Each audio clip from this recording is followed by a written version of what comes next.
Hello?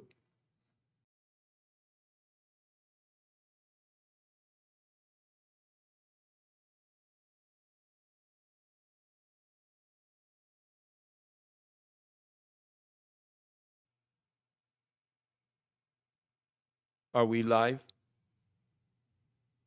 I see nothing on Zoom as far as an image.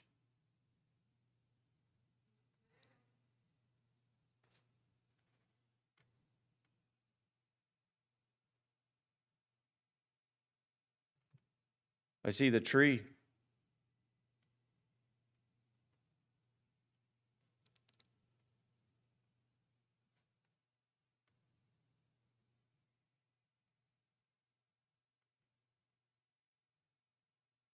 I still hear music too, do you? Maybe it's our time. We're hearing music.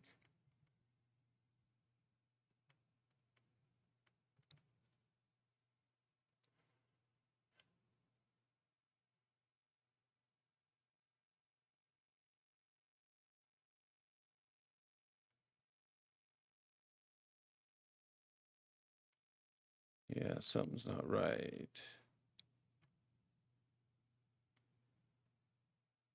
Oh, there it is. Becky, look at the virtual camera here. I just started the virtual camera. There we go. Too many moving parts. All right. Well, I don't see anybody there yet. All right. Well, we're going to get set up and start getting ready to start our class tonight. We're going to be in 1 Samuel chapter 26. 1 Samuel chapter 26. If you guys want to go ahead and get your Bibles turned over there.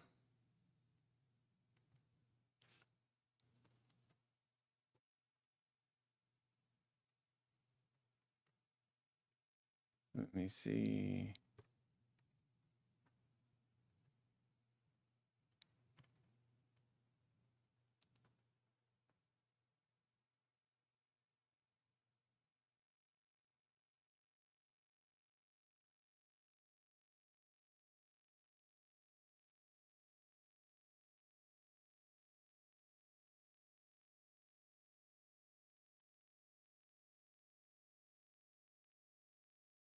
Kind of like waiting on people to show up to class online.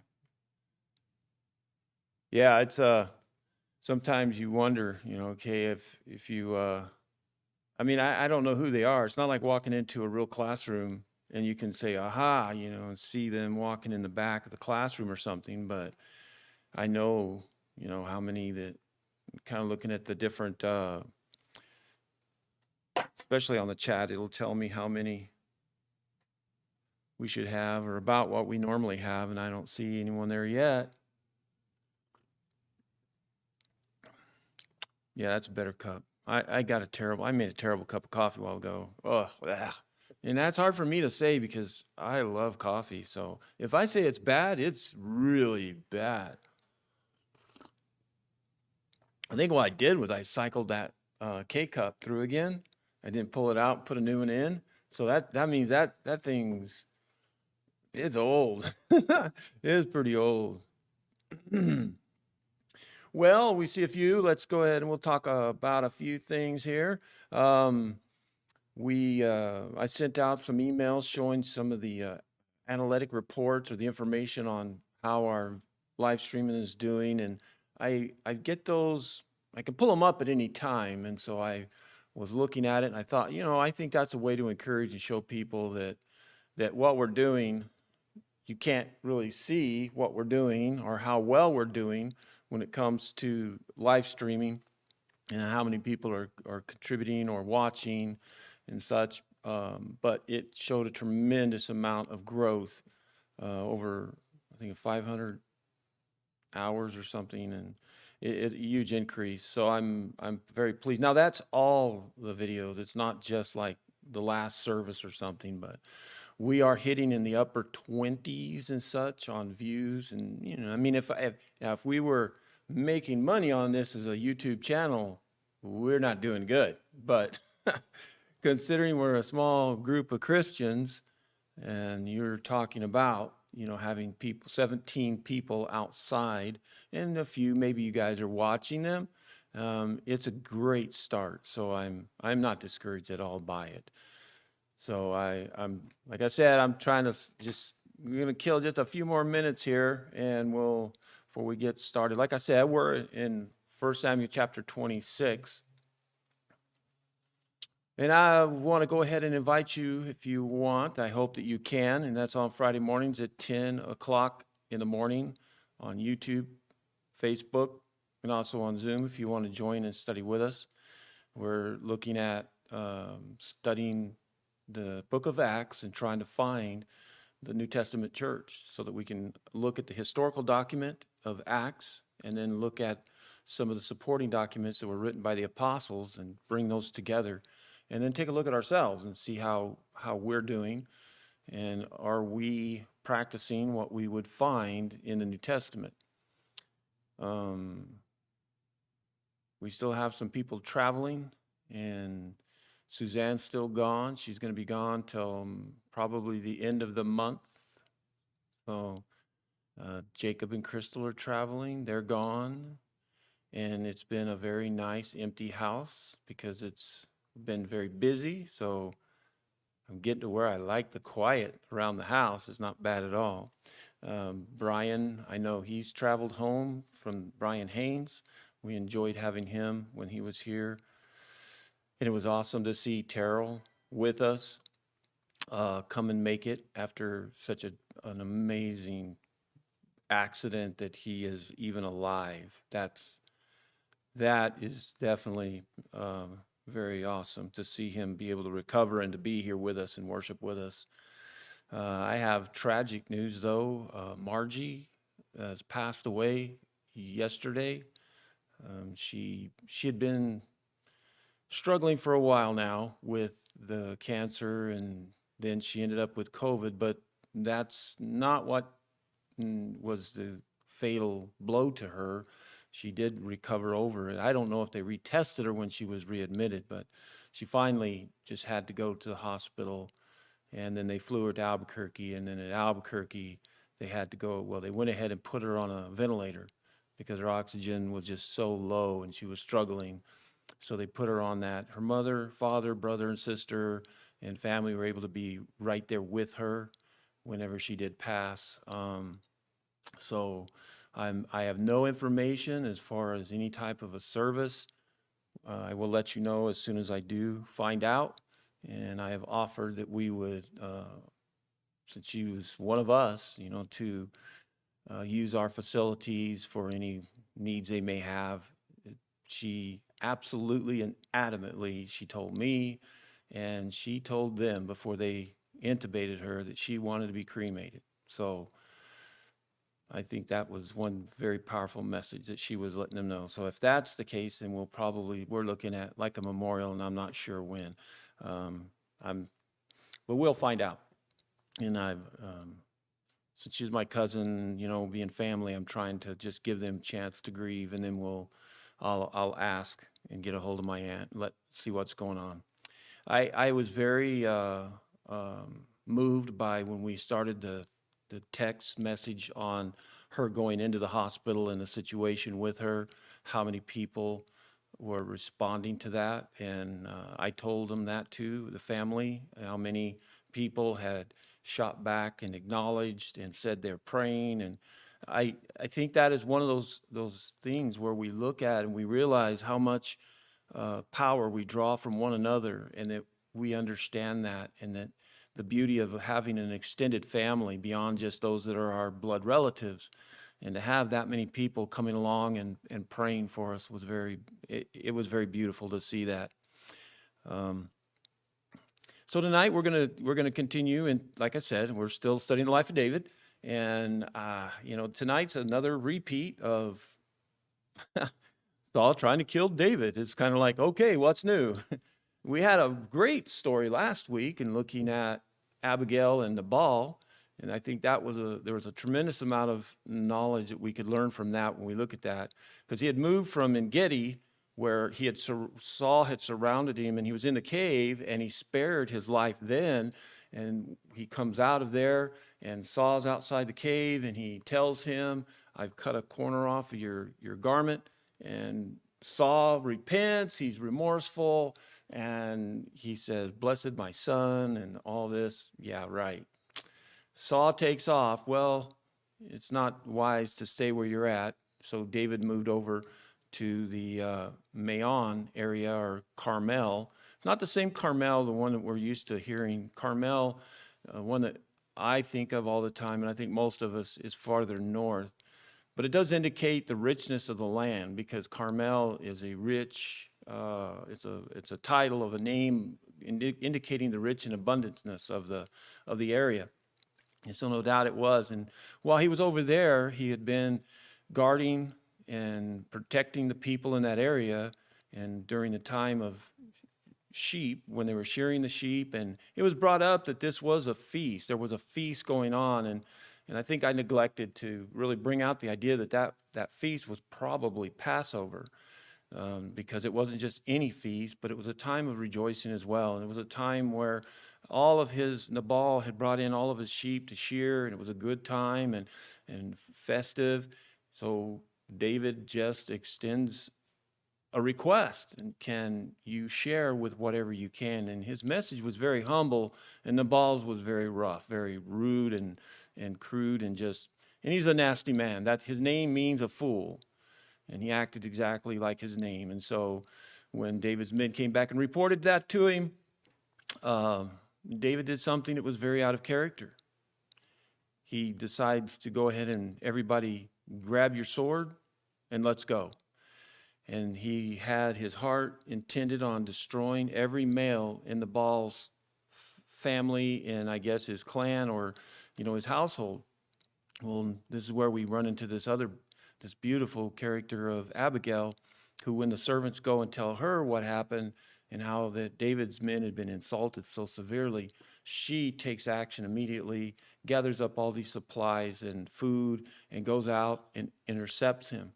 And in that meeting on the road, she bows down before him and humbles herself, but she says something to him that kind of cools his heels, because David is really losing control of himself spiritually.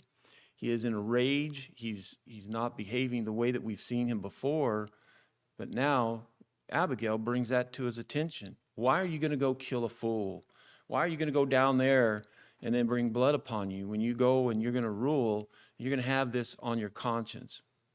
He's been putting up with the king. He's been chased by the king, and he knows what it's like to be the underdog. And there's no reason for him to he was taking 400 men with him to go and wipe them out. So her interceding for him. And then Abigail goes home. Nabal is feasting and he's drunk. She doesn't talk to him the next morning. She tells him what's going on, and then his heart turns to stone and he dies 10 days later. When David hears this, he then asks her to marry him, which then makes him extremely rich. He really becomes, through his wife, Abigail, all the sheep. And he had gone from, struggling to feed his men and asking and begging off of the people around, that now he has access to the same resources that Nabal had and wouldn't share with him. And so after that, now we come into chapter 26, and he's moved again, and he's moved up, and this is kind of interesting. When he goes up into the wilderness of Zir, he's already been there once. And the last time he was there, he was sold out by the Zephonites. They had traveled up all the way to Gibeah. If you look up here in Gibeah, so he traveled, these Zephonites, they traveled all the way up here and tell Saul already once that David is down here, come and get him. And so King Saul loads up, goes down, pursues him. He doesn't catch him. Now, after the incident with Nabal and Abigail, he travels back up to that same area again, and he's in the same location. before he had come down to Maon. And they do it to him again. It's the same type of situation where these guys are going to sell him out again. So this is the second time that David is going to spare his life. So there's some things I want you to think about as we go through this story. Is what would you do in a situation where you're being pursued, and you have been, where you have had somebody who is your adversary, somebody who is not your friend, somebody who has maybe hurt you, harmed you, and every time you come around, you come in near them, the same thing comes up again and again and again. And it's a frustrating thing, and to see how we interact with those that are adversaries and really wanting us to be harmed or to be injured somehow because of whatever their motive is. And the other thing is, why does David keep doing this? Why does David keep sparing Saul? It just seems like something that you would think that, in my mind, you are an anointed king. You're anointed. You're going to be king. It is obvious that Saul has time and time again shown that he has no respect for God, that he's not taking care of God's people because David's doing it. Remember Keilah, the city of Keilah, when he went out and the Philistines were coming in and robbing them while they were, harvesting? Where was King Saul? Wasn't there. It was David. In the same situation, when he's down in Maon and he's down there, what is he doing? He's protecting the people. He's doing the king's job. So the kingdom under Saul is actually in danger. David is going to be the next king. So why would you allow the people to continue to suffer? Well, you'd go and you'd attack the Philistines and you'd fix something to take care of the people. So it's just like, why don't you take care of the people by stepping up and being king? So let's go and get into the reading in chapter 26, 1 through 3. Then the Zephonites came to Saul at Gibeah, saying, Is not David hiding himself on the hill of Hilkiah, which is the east of the Jeshimon? So Saul arose, and he went to the wilderness of Ziph, and with 3,000 chosen men of Israel to seek David in the wilderness of Ziph. And Saul encamped on the hill of Hilkiah, which is beside the road on the east of Jeshimon. But David remained in the wilderness, and saw that Saul had came after him into the wilderness. David sent out spies and learned that Saul had indeed come. Then David rose and came to the place where Saul had encamped. And David saw the place where Saul lay, and Abner the son of Ner, and the commander of his army. Saul was lying with the encampment, while the army was encamped around him. So like I said, the very same people who have betrayed him once have betrayed him again. And I find it interesting that the first time that he was betrayed by these, basically they're from the city of Ziph, but the Ziphonites have betrayed him once, and David has, as far as we know, everything he has done has been very popular, very positive. I have no idea what they have about David and wanting to kill him and have him and turn him over to Saul. To me, it seems like there must be some selfish motive in believing that, well, we're going to line ourselves up with the king.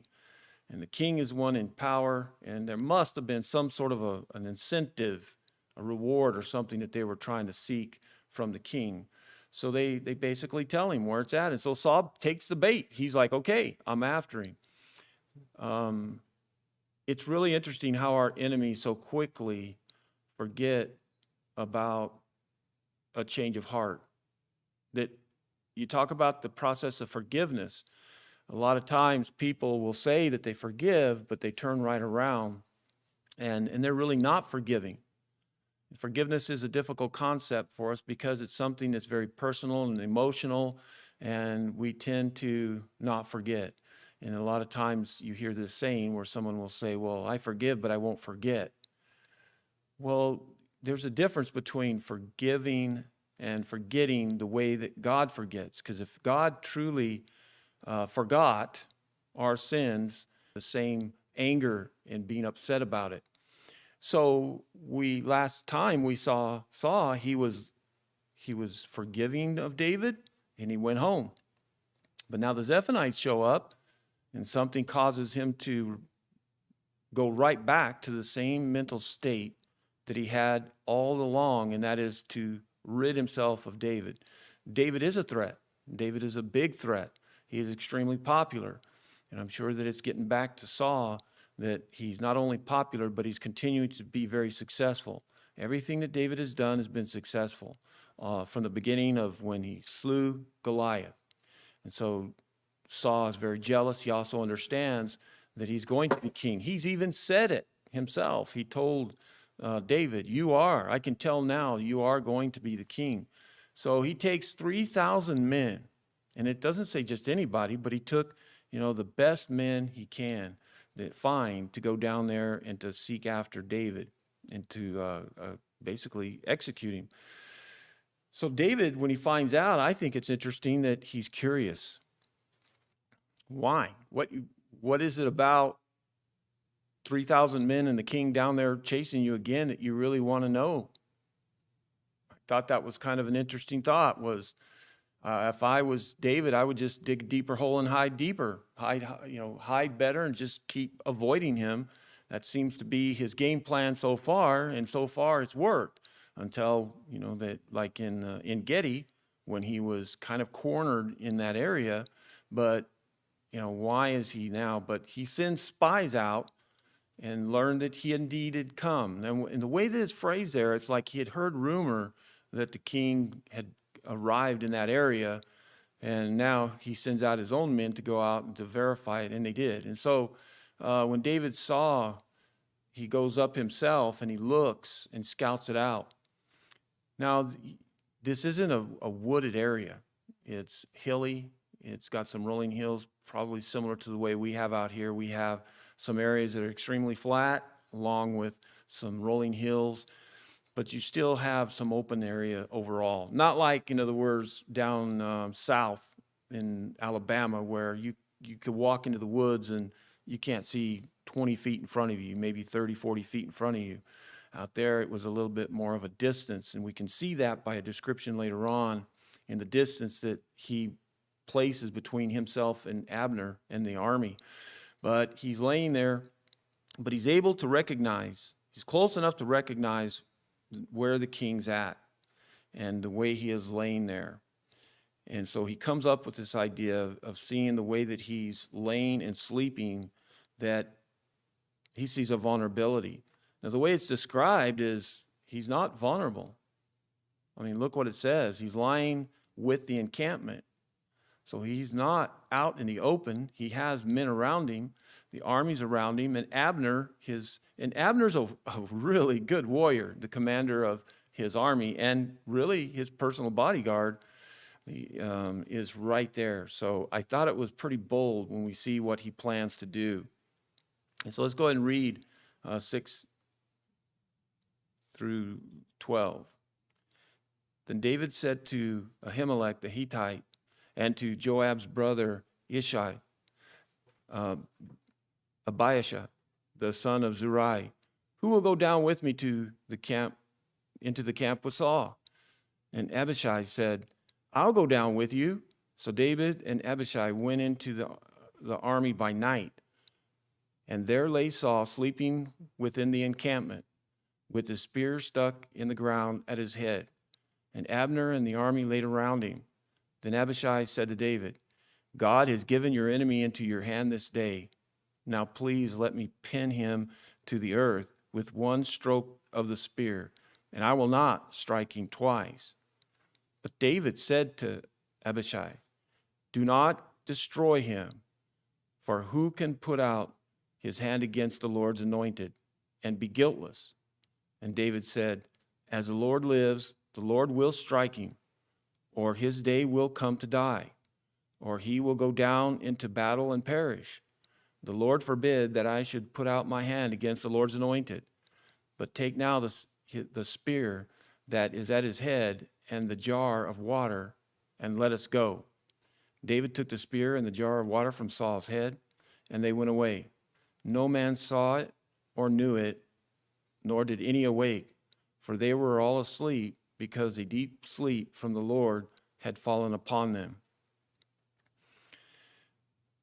It's a pretty bold, now, tonight when people are moving around, even hunters have night vision. You can see and get around. I remember when it first came out, night vision, and it was terrible. You could see it was starlight scopes, but there's absolutely no depth. And if you tried to walk, you had to be very careful. And now we know the technology is so amazing that you can be in a complete black area. There's no starlight or anything, and you can be able to see all this detail. But I don't know if you've ever been around or you've gone camping and you've gotten out of your tent or got up and tried to move around without a flashlight.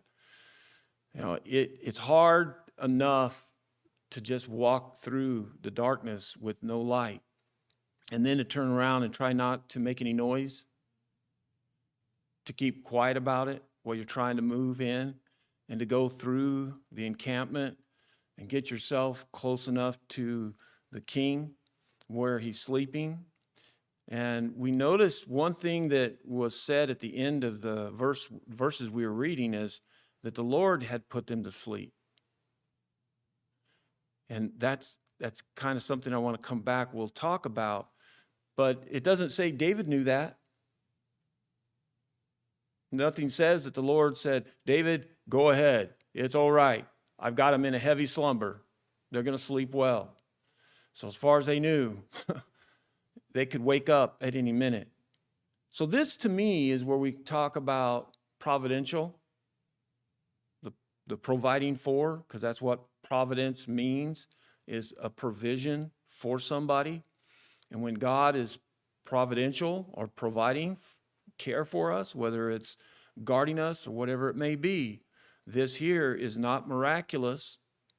I mean, it's not outside the bounds of nature, but it's happening, and there's no word that it says that David was informed about this. If this is something that the Lord knew that David was going in to do, I think he understood the end game of what David was going to accomplish, what he's trying to accomplish, which means that the Lord is approving of the whole story here that we're going to lay out, the way that David does this.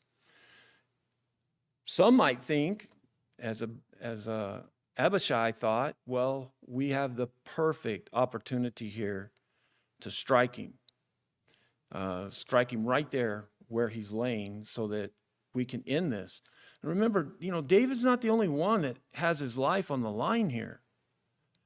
Everybody that's with him, remember, everybody that so far that we've seen from the time that David has been on the run that has tried to provide any assistance, King Saul has killed him. So everybody has been living under a death sentence because of David. So it's not just David. So if you're anyone that's going to get close to the one that's calling for your death as well, you want to protect yourself. The last time they were inside the cave, whenever the king had come in and was relieving himself, going to the bathroom, and all the men tried to say, let's kill him. Here he is. He's right there. And looking at it from the point of view that this must be God's providence, bringing the king into the cave, and that he now wants us to kill him. But it was David who said, no, he's still an anointed of God. Yeah, I'm anointed, but it doesn't mean I'm to start ruling just because I have the anointment and he has anointment. He is chosen and he is in that role as king. So I cannot do that. And just cutting his garment bothered David so much that when he went out and he told him, that what he had done. So now here again, David is coming close proximity to the king. The last time when he had that opportunity, he used it to try to really expose the illogic of the king, trying to get him to understand that what he's doing is completely unjustifiable. I'm not a threat. I'm not trying to usurp you. I'm not a traitor. If anything, I'm out here, I'm actually taking care of people. So when they get that close, though, we see that Abishai is the one that really thinks, you know what, he's given me into his hand. Let's just end it. David goes on later on, and he commits some pretty grievous sins, and he's forgiven of those. And sometimes I've thought about, well, what would have happened if he was to have killed Saul? That's a good question. Think about that for a minute.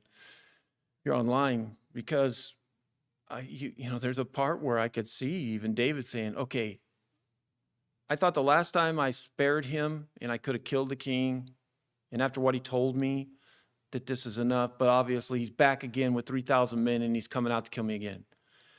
You almost kind of say, David, enough's enough. But David is not going to do that. One of the things that is interesting is how Abishai says, I'll get him in one poke, man. I'll be able to kill him. I'm going to do it efficiently, and I will take him out. And he's talking about using the king's spear, his own spear. Do you remember that spear? This is the spear that he threw at David. Twice, at least, we know was recorded. He also threw this spear at his own son. And so as he's laying there sleeping, he has placed it in the ground by his head so it's close, so he can grab it. And David says, no, don't destroy him. And he brings out this idea of saying that, who are we to again put up our hand against somebody the Lord has anointed? And that again is a very deep restraint and discipline, and having faith in the long run. I think of Abraham as well, and somebody who has been promised a blessing, a child that's going to be birthed naturally between him and his wife, and years and years just keep going by. But he did not give up, and he ended up being blessed. And I think David has that same type of spirit. So for you and I, when we think about a lot of the blessings that we've been promised, that we know we've been promised, how quick do we give up on those? And do you remember them? So I'm going to ask, what are some of those promises that we know, and how fast do we get them? And how much are we really willing to wait for them as well? And so the Lord, he says, is forbidding him from reaching out and harming him. This is the second time that David has said this, that the Lord is the one who is stopping me. Again, we don't have any direct a documentation or writing of that God has spoke directly to him other than through the priest. But he knows that it is. So he comes up with a plan. He says, well, let's take the spear and let's take the water. And that is going to show how close that they had come, and that they were fully capable of just ending his life. And that's the last verse there, that last part I've got underlined about because the Lord had put them in a deep sleep. And so he's protecting David. He's taking care of him. And I don't think the Lord has changed when it comes to providing and being providential and taking care of us today as Christians. I think there's a lot of times that we're unaware what the Lord has necessarily done, and we just go on through that event or whatever it might be, and then, but the Lord never comes back either and does a follow-up. Says, oh, by the way, you remember that time, Ron, when you had that problem in your life? Yeah, it was me, Ron. I'm the one that took care of that. But we have to look at things that when we have come through problems and struggles, that the Lord was with us, that he hasn't forgot us, and he is taking care of us. And that's what he was doing for David as well, making sure that these men stay asleep. And so I try to make that application and try to think about it, because a lot of times we can look at David and we can see that there's a lot of things that are similar as a Christ type of David, and that's something that is drawn out. And I thought of the Apostle Paul in Philippians chapter 2 when he talks about there in chapter 2 of Philippians, starting in verse 3 through 9. He says, "Do nothing out of selfish ambition or vain conceit, but in humility consider others better than yourselves. Each of you should look not only to your own interests, but also to the interest of others. Your attitude should be the same as that of Christ Jesus, who, being in the very nature of God, did not consider equality with God something to be grasped, but made himself nothing, taking the very nature of a servant, being made in human likeness, and being found in the appearance as a man, he humbled himself and became obedient to death, even death on a cross. Therefore, God exalted him to the highest place and gave him the name that is above every name." David didn't see this as an opportunity that was to act upon. And I think when we look at what Paul is talking about here, he did not act out of selfish ambition, or he would have killed him. He saw that it was a humbling way, and David had a very humble spirit in many ways. And then we see that he's not just looking to his own interest either. He's also looking long term and the long effect of what's going to happen.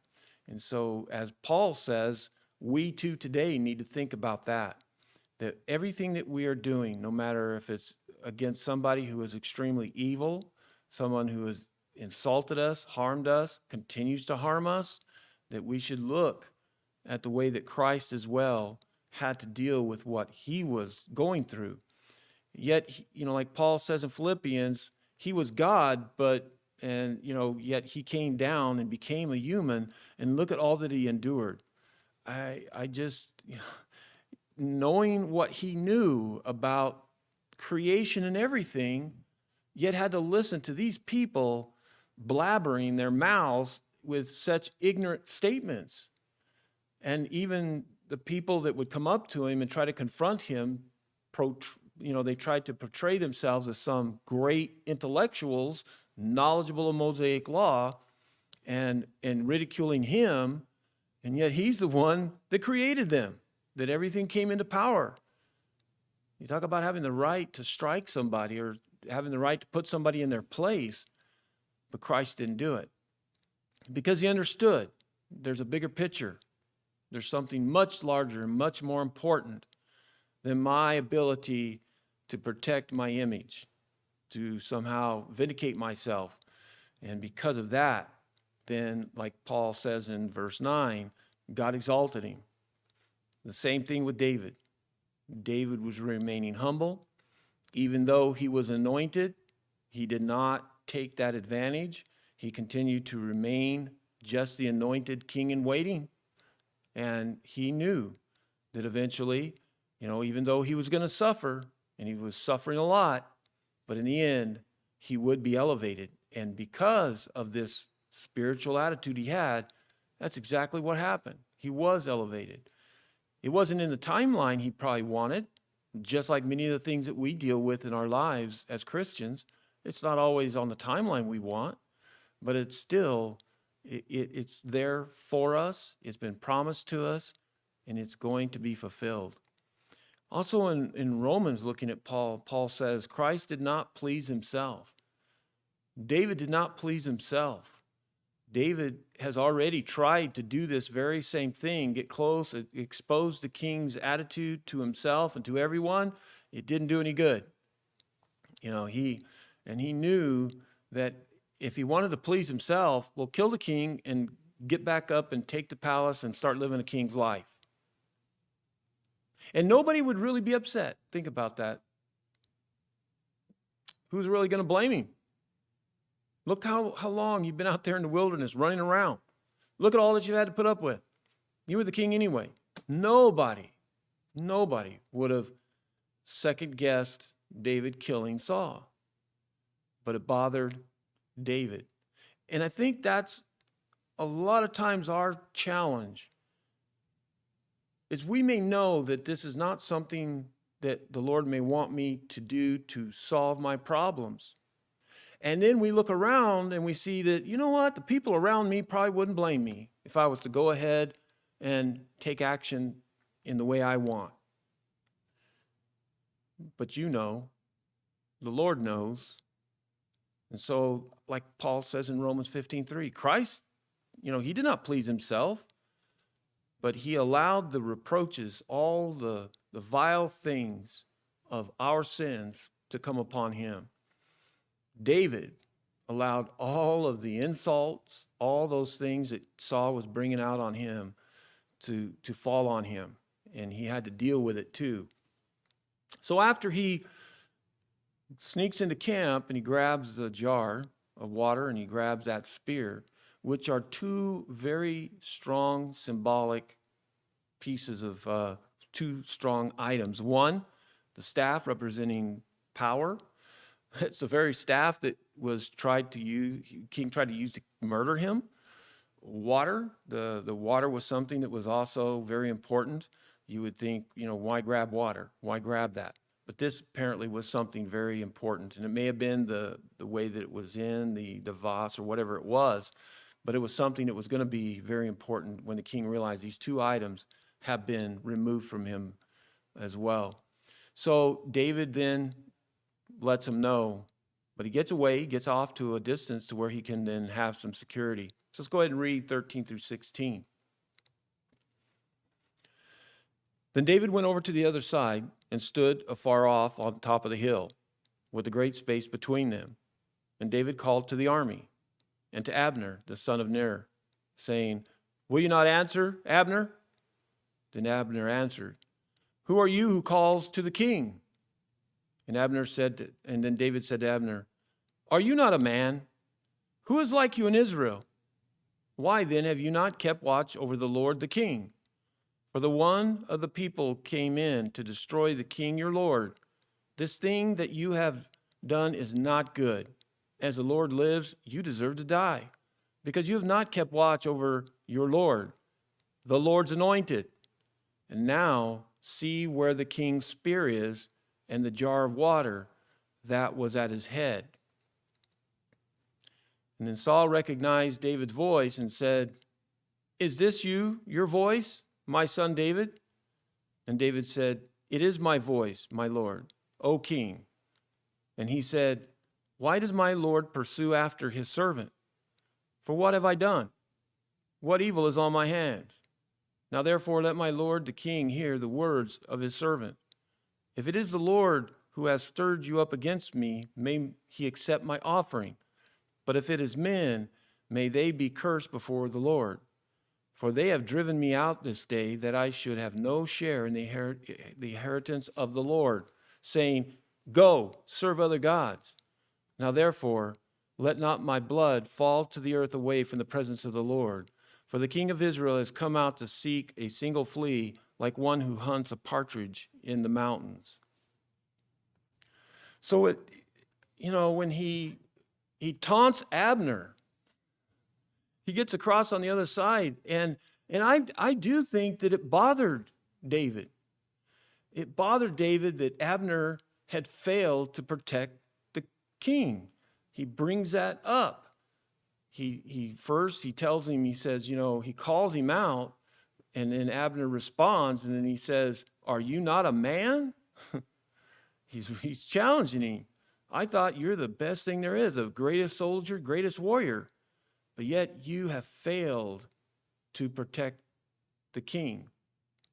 And I don't think he was just trying to provoke Abner. I really do believe that David saw this as a great failure to guard, because David is still seeing the king Saul as the anointed. And that if David could get in there that close and kill the anointed, then that was a major insult. Now, we're going to get over to 2 Samuel in a while. When we get over there, if you'll remember, there was one who killed the king in battle after the king was dying, and he thinks he's doing a great service. And he goes ahead and kills King Saul, and he comes to David and he tells him what he had done, and he's an Amalekite. And when he gets in front of David and he tells David, and David says, well, how did you become to be there? He goes, well, I come across him and he was on the hill and he was dying anyway. So I just figured, well, he's not going to survive. And I killed him and I brought the crown to you. No. David said, what right do you have putting your hands on the anointed? And he had him executed. The guy who killed King Saul and brings the crown to David, David still saw that the king that was serving was the anointed. So when we see, that's why when I thought about how much he still respected King Saul as anointed and ruling king, that when he saw Abner failing, he walked right by Abner and walked right up onto the king, could have picked that spear up and just killed him, that was a true failure. And he even says, you should lose your life. Abner, you deserve to die because you have completely failed to protect him. So he presents his case very publicly, which he did the first time. And when he did this, it turned out well. It seems that the king had let up and everything. And it seems to be this flip back and forth with Saul in his rage. In one moment, he's out there with 3,000 soldiers to kill him. And then David comes out and tells him, what his errors are and why he's wrong and trying to pursue him, that he's innocent. And now we have again. So David again presents his case publicly, which seems to be so frustrating because it's like, you've already done this. And the first thing that he brings up is he says, I'm innocent about any plot against you. See, that's one of the things that Saul tried to infer to people and accuse him to others, was that this guy's a traitor. David is trying to usurp the king. And so we need to remove him because he is a usurper and a traitor. And he says, no, the fact that I was able to get that close to you, if I was truly guilty of what you're saying to everyone, then I would have killed you. The fact that I'm standing here with your spear and your water shows that that's not right. The next thing, he says, you're unjustly keeping me from serving Yahweh. He's not able to go to the tabernacle. He's not able to worship. And that's why in the last part of verse 19, he says, my share of my inheritance, which is his blessings as well. What is he? He's a vagabond. He's running around. He's on the run. So the third, and then one of the other thing is he sets out this idea of not allowing him to die far away from the presence of the Lord. Now, where's the presence of the Lord? Because you would think, well, the Lord's everywhere. The Lord caused those men to fall asleep. That's not what he's talking about. He's talking about the tabernacle, because that's where you would go. You would go to the tabernacle, and you would worship the Lord there according to the way the Mosaic law had been established. And he can't go there. So now he says, I'm going to die. And it's like they're saying, go away and you go worship some other god. That's what you need to do. Just go away. The last thing is that your expeditions with these 3,000 men, well, it's a little overkill because he describes it as coming out and, going after a flea as if you're hunting something extremely valuable. That's the partridge, is that you're acting as if some reason I am so valuable, but I'm not. And this expedition of yours is really irrational, what you've done. So 3 things. 1, I'm not guilty of a plot against you, or you would have been dead. You're keeping me away. You're harming my relationship with God. And this is ridiculous because I am not worth what you're doing. This is basically kind of his argument. Well, Saul repents again. and so let's go ahead and read what he has to say. Then Saul said, I have sinned. Return, my son David, for I will no more do you harm, because my life was precious in your eyes this day. He said that before too, right? Behold, I have acted foolishly and have made a great mistake. And David answered and said, Here is the spear, O king. Let one of the young men come over and take it. And the Lord rewards every man for his righteousness and his faithfulness. For the Lord gave you into my hand today, and I would not put out my hand against the Lord's anointed. Behold, as your life was precious this day in my sight, so may my life be precious in the sight of the Lord, and may he deliver me out of all tribulation. Then Saul said to David, Blessed be you, my son David. You shall do many things and will succeed in them. So David went his way, and Saul returned to his palace. There's some beautiful things,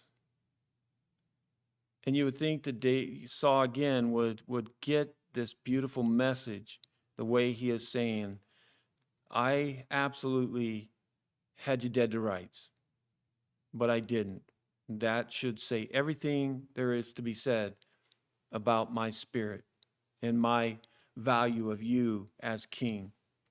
And that if I saw your life as precious, then I hope that the Lord as well, him and the Lord, that you would see my life as being valuable as well.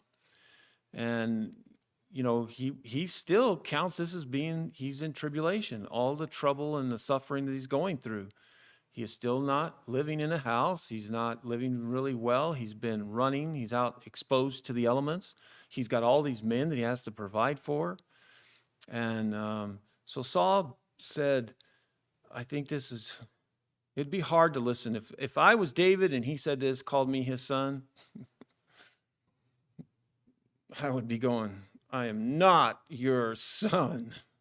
But this is kind of him, it's like, but this is in a prophetic way saying, you will do many great things and you'll be very successful. But you notice they don't go home together. This is the second time that David was wise enough to go, okay, let's just, he didn't say, okay, let's all head back to your palace, king. The last time he thought it would work, didn't work. Saul's come after him again. And so this time as well is no different. And we're going to see that, now from here, it's going to move a little quicker. We're going to see some action start to happen, but he's going to move again. It's like every time he's smart. David's very wise. That every time that he's had these exposures and encounters with the king, he moves. Next time, he's going to move to the Philistines again, and it's going to be a crazy story as well. So let's talk a few things about, I want you to think about yourself and think about how do you deal with such persecution. And no, we're not being chased out in the wilderness by some king, but we have great blessings. We are anointed with the blessings of Christ. We have a great promise ahead of us, and we are his children. And yet, look at the way the world treats us. And so is there some lesson that we can kind of learn from that, or?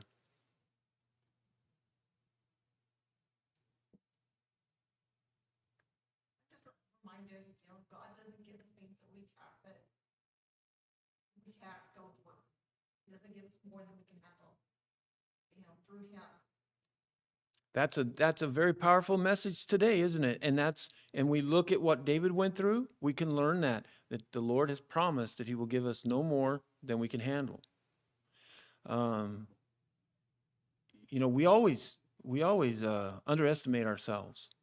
We just think that some reason we can't. That's too much. But he promised he wouldn't give me more than I could handle. But this is more than I can handle. But I had a friend who, when I was in the military, he hated to run. And at that time, I could run. I loved to run. And he wanted to run. And he said, well, come on, Ron, let's go out and run. He goes, but I can only do 2 miles. I said, okay, we'll just run 2 miles. So we took off. We're at 3 miles. He didn't know the track. He didn't know our direction. I didn't tell him. So we had 3 miles, and he's doing great. And he goes, wow, I feel pretty good. Are we almost at 2 miles? I go, yeah, we're getting there. And we just kept going and going. And by the time we got done, we ended up running 4 miles. And we got done, and he goes, that wasn't bad at all. And he goes, yeah, I'm a little tired. And I go, we just ran 4 miles. And he looked at me and goes, no way. I can't run 4 miles. Rob, you just ran 4 miles. And then we got in our vehicle, and we drove it. And I showed him, look, I'm going to put it at 0. And we drove it, and it was 4 miles. But he kept saying, no, I can only do 2. And I think of that a lot when we talk about passages like this where, the Lord said he won't give me more than I can handle. And I tell you what, there's a lot of times I'm going, Lord, it's overload. You're overloading me. And then I go back and think about my friend Rob, who said, I can't do but 2 miles. We limit ourselves. We underestimate ourselves.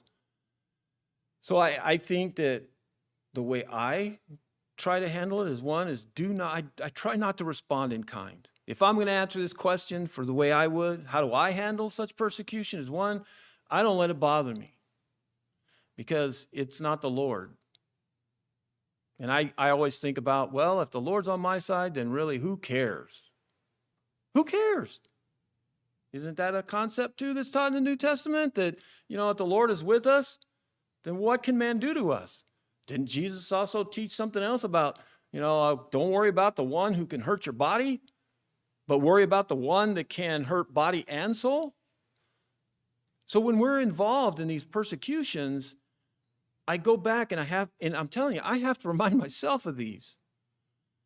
And, because, just because I'm an old Christian and an old preacher doesn't mean that I haven't had some of these persecutions. And they still come at us. As long as you're with the Lord, Satan is going to come at you. He's going to turn things, and I guarantee you, the way our society is going today in America, we're going to feel more. We are going to feel more. Aline writes, David was gracious. He gave a gift, mercy to the undeserving. So that's something as well, that we could do. When we're dealing with our persecution, instead of responding the same way that they're responding to us, is give them a gift. And, Aline, something I just thought of is the scripture in Romans where Paul says, how do you destroy your enemies? Do you remember? Give them a cup of cold water. Because what does that do? It's like pouring coals on their head because they can't handle it. You want to destroy your enemies? Do like David did. Give them the gift of mercy. Give them forgiveness, even to the undeserving. Aline says, David may have sensed he might transgress with the serious responsibility as king. And I think that, remember what Abigail said? Abigail said something like that too, where she reminded David, hey, you don't want to kill this fool. It's not worth it. And then have that upon you when you go to serve as a king. This is not the way you want to come into power, David. You don't want to be killing the king when you know that he is chosen and the Lord has made it apparent to you that you should not be taking and touching the anointed one. So I think as we deal, we need to look like David did, and that is be more gracious than your enemy. It's going to cause them to really question what they're doing to you. I'm not going to say it's going to stop, but it didn't stop Saul either, but it also, because David continued to humble himself and focus on the Lord's will, not his, that he was rewarded and he was delivered, wasn't he? Every time he's delivered. So whether you can have as positive a response, remember, even though he gave Saul this gift of mercy, and he knew not to kill the king, it only put it off one time. And this time, it's going to put it off a while, but it's still, we have to look at the greater picture as well. And I'll tell you what, to try to fight the way that the world fights, or to return the same way that the people who are persecuting me, is not worth me losing my salvation. It's not worth it. I'm not going to lose my salvation because of some fool like Nabal or somebody who is so ungodly and evil, and allow myself. And then I think of Michael the archangel arguing with Satan over Moses' body in Jude, that he wouldn't even revile Satan. You know, Michael, when he was arguing with Satan, he wouldn't do that. And there's some powerful lessons in us looking at the way that even David does. Do we have such patience in dealing with our enemies? I think we all lose it. I thought it was interesting that the way that the writer of David's life here goes from En-Gedi in the cave, when he cuts the garment, goes out and shows this gracious attitude towards the king and how he had spared his life. Then he goes down to Nahum and down there and runs into Nabal, and now he's mounted up with a sword and going to go kill him. He just flips. David himself. That was an enemy. But who is the bigger enemy?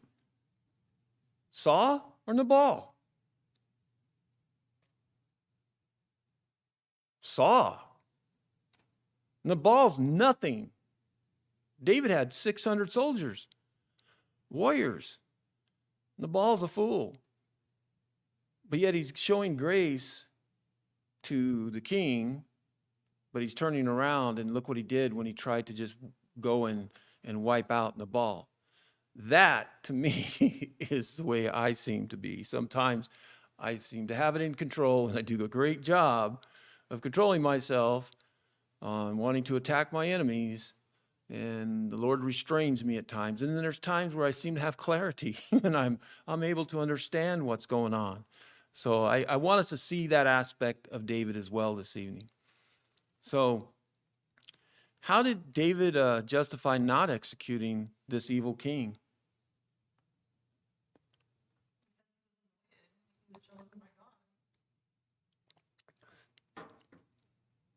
Because it was God's will. You notice how I worded that? Because is Saul righteous? No. Is Saul evil? Yeah. In the definition of evil, I mean, he's unrighteous. He's not right with God, and all that he's doing is selfish, and he's constantly proven to God to the point where God was going to end up ripping the kingdom away from him. So, but and that's why, you know, it's hard for us at times. But he knew, and he justified to his men as well. And that, to me, is another point, is that we have to look around at what we're doing, how it affects those that are close to us. And I mentioned that last time in En-Gedi, when in the cave there, that how that statement to those men about what God wanted versus what we want, what we need. We need to get rid of this king. Our enemies is tremendous to those around us that are close to us. So how is David showing the Spirit of Christ?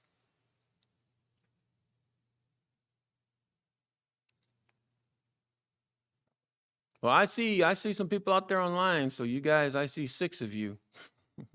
So it's not just who we have in here. So if you want to add to any part of this conversation as well as what I just said, I hope that you would.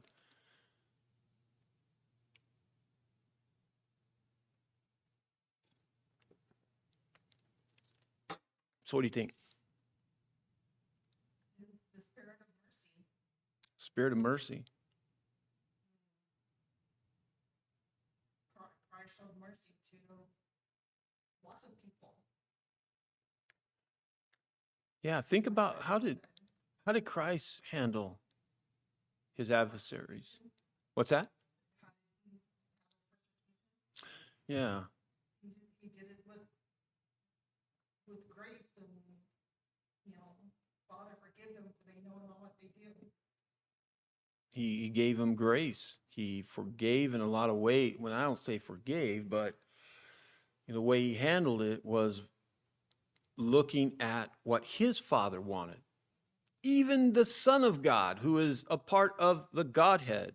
God the Father wanted him to accomplish a sinless life so that he could then bring his God the Father's children back to him. So God the Son had to submit himself, be humiliated. So is our humiliation by our enemies really that big a deal compared to what God the Son had to go through? I don't think so. I don't think so. I don't think there's any comparison. And David, here's this guy. Think how humiliating it is. Wait a minute, aren't you David, the anointed? Aren't you supposed to be the king? What are you doing out here all dirty? You afraid of the king? I mean, some people are the Zephonites keep turning him in. There's still some people that are probably wondering, why are you not up there? And I bet you a lot of the people that love David, not only his 600 men, were really harassing and saying, you need to march on the capital. You need to go and get rid of that evil ruler. And isn't that exactly really kind of the way Christ, his disciples were doing to him? And didn't Christ also have to look at his own disciples and go, whoa, boys, that's not what the Father wants. Brother of Thunders, we're not burning this city up. We're not going to go in. We're not going to throw out all the enemies, and I'm not going to sit there and rule. It's not what the Father wants. Remember Peter. Lord, you're not going to go do that. And Jesus turned around and said, you're the Satan. This has to happen. So the influence again that we see that it had on Christ, disciples, and watching the way that Christ handled his enemies, we see that then being reflected in the way the apostles as well, when they were engaged and handled their enemies. So yeah, there's a lot of beautiful things there. So I'll give the opportunity. Anybody want to just say hello out there or say something?